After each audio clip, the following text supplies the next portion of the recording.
ये कहानी एक साधारण मछुआरे एरिक की है जो रोज की तरह अपनी छोटी सी नाव लेकर समुद्र में मछलियां पकड़ने निकलता है। लेकिन उस दिन परिस्थितियां अचानक बदल जाती हैं। मौसम साफ होने के बावजूद कुछ ही मिनटों में चारों तरफ घनी धुंध छा जाती है और वह रास्ता भटक जाता है। तभी एरिक को दूर पानी में एक पुरानी और सुनसान सी नाव तैरती दिखाई देती है। उत्सुकता से वह अपनी नाव उस जहाज के किनारे बांधता है और अंदर जाकर देखने का फैसला करता है। अंदर कदम रखते ही उसके रोंगटे खड़े हो जाते हैं। पूरा जहाज बिल्कुल खाली, कोई आवाज तक नहीं, बस एक ऐसा डरावना सन्नाटा जो दिल की धड़कनें बढ़ा दे। अजीब बात यह थी कि जहाज पर सब कुछ बिल्कुल ताजा और व्यवस्थित था। खाना रखा था, बर्तन साफ थे, कपड़े सही से रखे हुए थे और कई जगह ऐसा लग रहा था जैसे अभी कुछ देर पहले कोई इंसान यहाँ मौजूद था, लेकिन वहाँ कोई नजर नहीं आ रहा था। एरिक जहाज के इंजन को चालू करने की कोशिश करता है, लेकिन वह बिल्कुल जवाब नहीं देता। इतने बड़े समुद्र में एक खाली जहाज से आमना सामना होने पर वह और भी परेशान हो जाता है। वह दूरबीन से आसपास देखने की कोशिश करता है, शायद कोई दूसरी नाव या मदद का संकेत मिल जाए, लेकिन धुंध इतनी घनी होती है कि कुछ भी दिखाई नहीं देता। आखिरकार वह कंट्रोल रूम में जाता है और रेडियो से मदद मांगने की कोशिश करता है। वह संदेश देता है कि यह जहाज समुद्र में फंसा है और किसी को उसकी आवाज सुनाई दे तो तुरंत जवाब दे। रेडियो पर मैसेज भेजने के बाद एरिक अपने जहाज की ओर लौटने के लिए डेक पर आता है, लेकिन जैसे ही नीचे देखता है उसका चेहरा सफेद पड़ जाता है। उसकी अपनी छोटी नाव वहाँ होती ही नहीं है, जबकि उसने उसे मजबूती से बांधा था। इतना ही नहीं, कुछ ही क्षण पहले तक फैला घना धुंध भी अचानक गायब हो चुका था और आसमान बिल्कुल साफ हो गया था। समय दोपहर का हो चुका था। उसे समझ नहीं आता कि यह सब कैसे और कब हुआ। अब उसके पास कोई दूसरा रास्ता नहीं था। वह वापस उसी रहस्यमयी जहाज में लौट जाता है और नक्शों के सहारे समझने की कोशिश करता है कि वह आखिर कहाँ पहुँच गया है। उसे जल्द ही एहसास होता है कि इंजन ठीक किए बिना यहाँ से निकलना असंभव है। वह पूरे जहाज में औजार ढूंढता है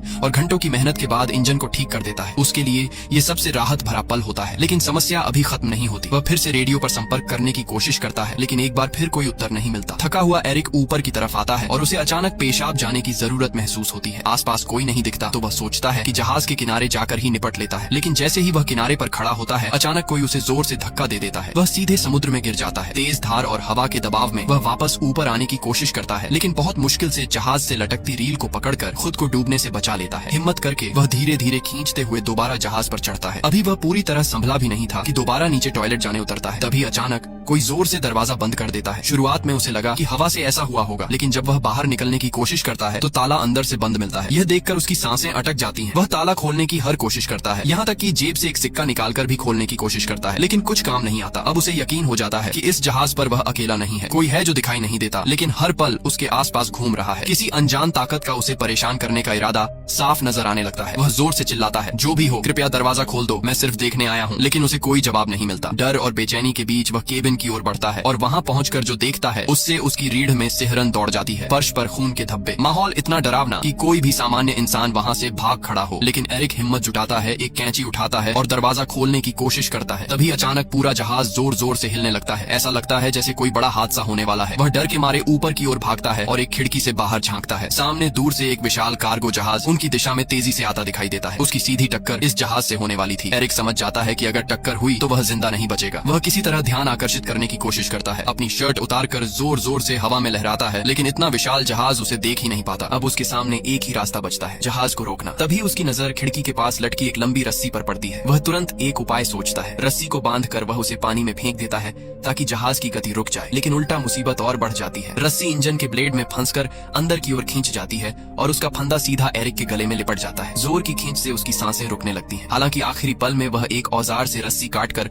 खुद को किसी तरह बचा लेता है। रस्सी से गला जकड़ जाने की घटना के बाद एरिक की गर्दन पूरी तरह लाल पड़ चुकी थी। उसका दम घुट चुका था और वह लगभग मर ही गया था, लेकिन आखिरी क्षण में उसने अपनी बची हुई ताकत जुटाकर खुद को उससे छुड़ा लिया। इंजन में रस्सी फंस जाने से नाव की रफ्तार अचानक धीमी हो गई, पर यह राहत बस कुछ ही पलों की थी, क्योंकि सामने से आते विशाल कार्गो जहाज ने बिल्कुल भी रुकने के संकेत नहीं दिखाए। कुछ ही सेकंड में उस भारी जहाज ने उसकी नाव को जोरदार टक्कर मारी। ये टक्कर इतनी भयानक थी कि पूरा छोटा जहाज हिल उठा और एरिक फर्श पर जा गिरा। उसके सिर में गहरी चोट लगी और तुरंत बेहोशी छा गई। जब कुछ देर बाद उसे होश आया तो उसने खुद को फिर उसी बाथरूम में पाया जहाँ अब पानी लगभग उसकी गर्दन तक भर चुका था। लेकिन जो बात उसे सबसे ज्यादा भयभीत करती थी वह यह थी कि यह पानी समुद्र का नमकीन पानी नहीं था, बल्कि एकदम मीठा और साफ था।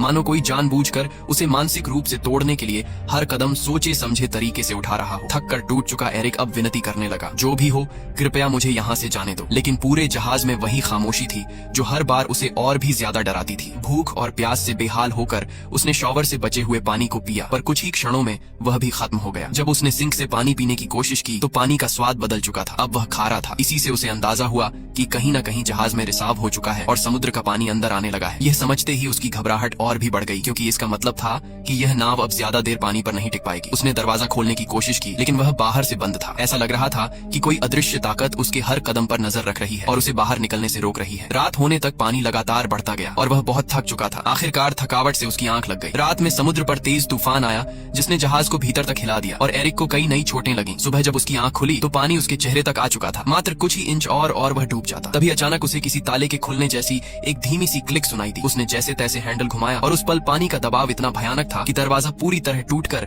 नीचे गिर पड़ा। इसी तेज बहाव ने उसे बाहर निकलने का मौका दिया और वह किसी तरह जहाज की छत तक पहुंच गया ताकि ताजी हवा में सांस ले सके। अब उसे पूरा यकीन हो चुका था कि यह जहाज सामान्य नहीं था। कोई अदृश्य दुष्ट शक्ति इस जहाज को नियंत्रित कर रही थी और किसी कारणवश वह उसे छोड़ना ही नहीं चाहती थी। शारीरिक और मानसिक दोनों रूप से वह टूट चुका था। नीचे की ओर पानी लगातार बढ़ रहा था और जहाज कभी भी डूब सकता था। इसी भय के बीच उसे एक तरीका सूझा। उसने जहाज में पड़े एयर बैग्स और टूटा हुआ बाथरूम का दरवाजा उठाया और उनसे एक छोटा सा राफ्ट तैयार किया। फिर उसने उसे अच्छी तरह बांधकर मजबूत बनाया और जहाज से खाना पानी और औजार इकट्ठा करके राफ्ट पर रख दिए। बिना पीछे देखे वह उस जहाज को छोड़कर राफ्ट पर बैठकर समुद्र में आगे बढ़ने लगा। लेकिन कई घंटे बीत जाने के बाद भी वह उस बड़े जहाज से ज्यादा दूर नहीं जा पाया। सबसे अजीब बात यह थी कि वह जहाज जिसे वह सुबह सुबह डूबता हुआ देख रहा था, अब भी उसी हालत में बिना हिले डुले खड़ा था। उसे समझ नहीं आ रहा था कि इतना बड़ा रिसाव और इतना पानी भरने के बावजूद यह डूब क्यों नहीं रहा। तभी उसके दिमाग में एक विचार आया, अगर ये अभी तक नहीं डूबा तो क्यों ना इसे ठीक ही कर लिया जाए। वह वापस जहाज के पास लौटा और सबसे पहले रिसाव को ठीक किया। फिर पाइप और औजारों से एक अस्थायी पंप तैयार किया और धीरे धीरे जहाज में भरा पानी बाहर निकाल दिया। इसके बाद उसने नाव के बाकी हिस्सों की भी मरम्मत की ताकि आगे कोई दिक्कत न हो। काम पूरा करने के बाद वह फिर रेडियो पर गया और मदद मांगने की कोशिश की, लेकिन इस बार भी कोई जवाब नहीं आया। थका हारा वह फिर कंट्रोल रूम में लौटकर नक्शों को देखने लगा। जब उसने इंजन चालू किया तो उसकी उम्मीदें फिर टूट गईं। जहाज एक इंच भी नहीं हिला, मानो समुद्र ने उसे अपनी जगह पर चिपका दिया हो। वह पूरी तरह टूट चुका था कि तभी उसकी नजर दूर एक और जहाज पर पड़ी। यह देखकर उसके अंदर फिर से आशा की एक किरण जाग उठी। उसने तुरंत राफ्ट उठाया और पूरी ताकत से उस जहाज की तरफ बढ़ने लगा, लेकिन अचानक वह जहाज खतरनाक तरीके से उसकी ओर बढ़ने लगा, मानो कोई अदृश्य हाथ उसे एरिक की ओर धकेल रहा हो। एरिक ने रफ्तार बढ़ाई पर बड़ा जहाज और तेज हो गया। टकराने से ठीक पहले एरिक ने आखिरी कोशिश करते हुए राफ्ट से छलांग लगाई और समुद्र में तैरते हुए दूर जाती एक और नाव की ओर तैरने लगा। लेकिन जब तक वह वहां पहुंचा, वह नाव पूरी तरह गायब हो चुकी थी। उसे अब पूरा यकीन हो गया था कि इस रहस्यमयी जहाज पर कोई बुरी शक्ति है जो उसे किसी भी हाल में यहाँ से जाने नहीं दे रही। उसने कसम खा ली कि चाहे जान चली जाए वह वापस उस जहाज पर नहीं लौटेगा। लेकिन समुद्र का पानी धीरे धीरे और ठंडा होता जा रहा था। उसका शरीर सुन्न होने लगा था। नीचे डॉल्फिन्स तैर रही थीं, लेकिन वह स्थिति इतनी खराब थी कि ज्यादा देर तक पानी में रहना असंभव था। ठंड से कांपते हुए, पूरी तरह असहाय महसूस करते हुए आखिरकार उसने मजबूरी में उसी जहाज की ओर तैरकर लौटने का फैसला किया जिससे वह बचकर निकलने की कोशिश कर रहा था। वह इतना कमजोर और बीमार हो चुका था कि उसके पास सोचने की भी ताकत नहीं बची थी। वह चुपचाप एक कंबल ओढ़कर जहाज के कमरे में लेट गया और गहरी नींद में खो गया। अगली सुबह जब एरिक की आंख खुली तो उसकी पहली इच्छा थी कि वह हर हाल में इस भयावह जहाज से बाहर निकल जाए। लेकिन जैसे ही उसने उठकर दरवाजे की तरफ कदम बढ़ाया, उसका दिल बैठ गया। कमरे का दरवाजा फिर से बंद था। वह अंदर फंस चुका था। यह नई मुसीबत उसे और ज्यादा तोड़ने लगी। उसे समझ नहीं आ रहा था कि आखिर यह जहाज उसके साथ ऐसा क्यों कर रहा है। किस ताकत ने उसे कैद कर रखा है। उसकी नजर अचानक कमरे के एक कोने में बनी छोटी सी लकड़ी की केबिन पर पड़ी। जैसे ही उसने उसे खोला, ऊपर की तरफ एक संकरा रास्ता नजर आया, एक वेंटिलेशन शाफ्ट जिससे शायद बाहर निकला जा सकता था। एरिक उस छोटे से केबिन में घुस गया जो एक बेहद तंग, अंधेरा और धूल भरा स्टोरेज एरिया था। वह कई बार ऊपर चढ़ने की कोशिश करता, लेकिन हर बार फिसलकर नीचे गिर जाता। गिरते हुए उसकी पीठ, हाथ और पैरों पर चोटें भी आईं, मगर वह रुका नहीं। बार बार गिरकर खुद को संभालकर आखिरकार वह वेंटिलेशन की खिड़की तक पहुंच गया। उसने पूरी ताकत से खिड़की को धकेला, झटके दिए, पर वह जरा भी नहीं हिली। ऐसा लग रहा था जैसे किसी ने जानबूझकर उसे बाहर से कसकर बंद कर दिया हो। इसी बीच उसे एहसास हुआ कि इस बंद जगह में हवा भी कम होती जा रही है। सांस लेना मुश्किल होता जा रहा था। वापस नीचे जाने का रास्ता भी दरवाजे के बंद होने की वजह से खत्म हो चुका था। अब उसे लगने लगा कि शायद यही उसकी आखिरी जगह बन जाएगी। उसी समय फिर से वही रहस्यमयी क्लिक की आवाज गूंजी, ठीक वैसी ही आवाज जिसे वह पहले भी कई बार सुन चुका था। और उसी क्लिक के साथ वेंट की खिड़की अचानक खुद ब खुद खुल गई। एरिक ने एक पल भी बर्बाद नहीं किया और तेजी से बाहर निकल गया। बाहर की ठंडी ताजी हवा उसके फेफड़ों में भरते ही वह थोड़ी देर के लिए शांत हो गया। जब उसने ऊपर से नीचे झांक कर देखा तो उसे समझ आया कि यह जहाज खुद ब खुद एक छोटे सुनसान से द्वीप की ओर बढ़ रहा है। उसके मन में हल्की सी उम्मीद जागी, शायद यह उसका मौका था इस अभिशप्त जहाज से छूटने का। जैसे ही जहाज किनारे लगा, एरिक तुरंत नीचे उतरा। जमीन पर कदम रखते ही उसे लगा कि इस पूरे रहस्य के पीछे जरूर इसी द्वीप पर कोई छिपा हुआ है। गुस्से में उसने रास्ते से एक लकड़ी का डंडा उठाया और चारों ओर तलाश शुरू की। लेकिन कुछ ही देर में उसे एहसास हुआ कि यह द्वीप पूरी तरह बंजर है। न कोई झोपड़ी, न कोई आग के निशान, न पैरों के निशान। यहाँ किसी इंसान के होने का तो सवाल ही नहीं था। यह देखकर उसका गुस्सा अब डर में बदल गया। आखिर यह सब कौन कर रहा है? द्वीप से बाहर निकलते ही उसकी नजर